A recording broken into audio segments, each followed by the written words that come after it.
Episode 8 Maya Arya the rising queen of business world. मैं वापस आ गई हूँ दादाजी। आपको अब बुढ़ापे में इतनी मेहनत करने की कोई ज़रूरत नहीं पड़ेगी। आपके लिए मैं खुद इन लोगों की खाल खींच लूँगी। बूढ़े इंसान की गुस्से भरी आंखें यह सुनते ही प्यार और नरमी से भर गई। उन्होंने झट से आवाज़ की दिशा में देखा जहाँ पर माया खड़ी थी। माया ने black denim jeans, black body fit high neck T shirt, black boots और ब्लैक ओवरकोट कैरी किया हुआ था।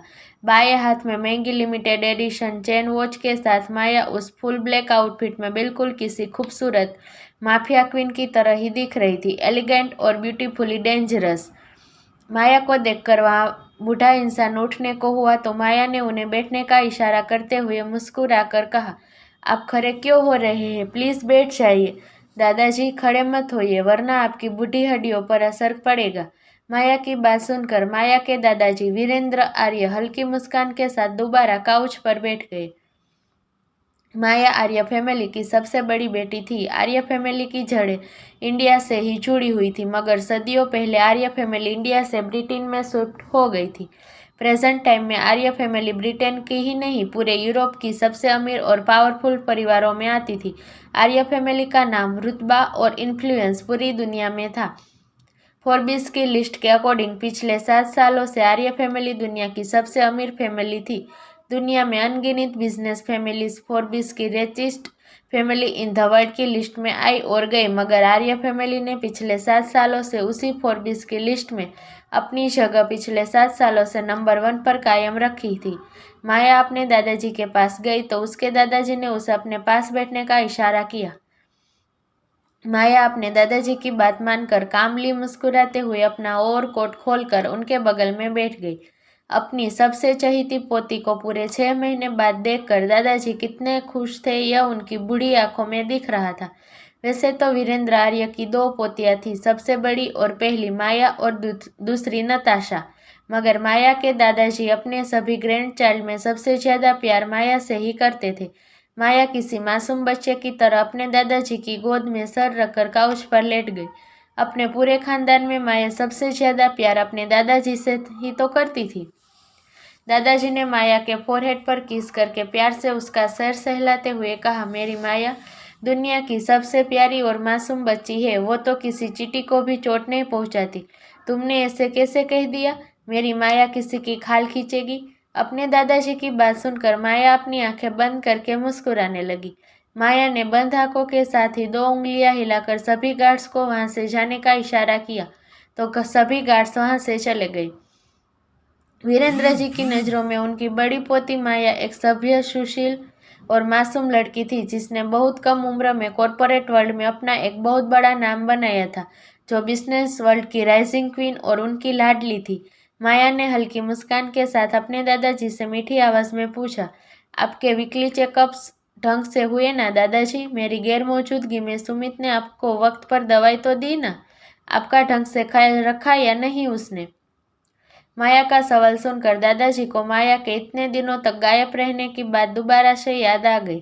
माया को देखकर खुशी और उत्सुकता में दादाजी माया से सवाल जवाब करना तो भूल ही गए थे। दादाजी ने माया के सवाल को दरकिनार करके थोड़ी सख्ती से माया से पूछा, मुझे सच सच बताइएगा माया, आप इतने दिनों से कहाँ थी? किस जगह पर गई थी? दादाजी के सवाल पर माया ने अपनी बंद आंखें खोलकर दादाजी की ओर स्थिर नजरों से कुछ पल देखा।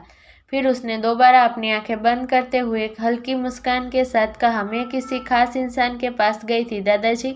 मेरा उसके पास जाना बहुत ज़रूरी था, आपको बगैर बताए गए। इसके लिए आई एम रियली सॉरी। मैं आपसे झूठ नहीं बोलना चाहती, इसलिए मैं कहाँ गई थी ये मैं आपको नहीं बताऊंगी, इसे एक राज ही रहने दीजिए। माया का जवाब सुनकर दादाजी ने एक लंबी सांस ली।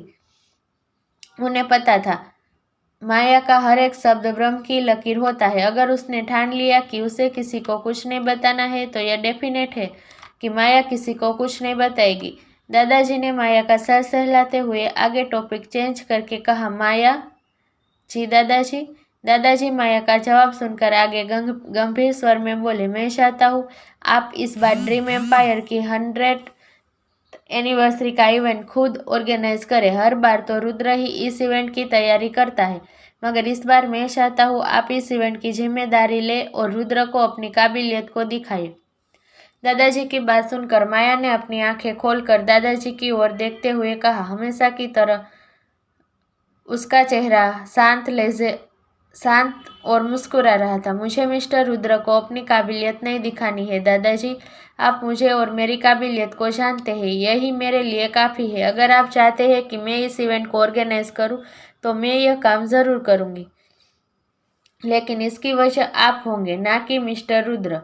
माया का जवाब सुनकर दादाजी ने हल्के बुझे हुए स्वर में उससे पूछा, क्या आप रुद्र को एक मौका नहीं दे सकती माया?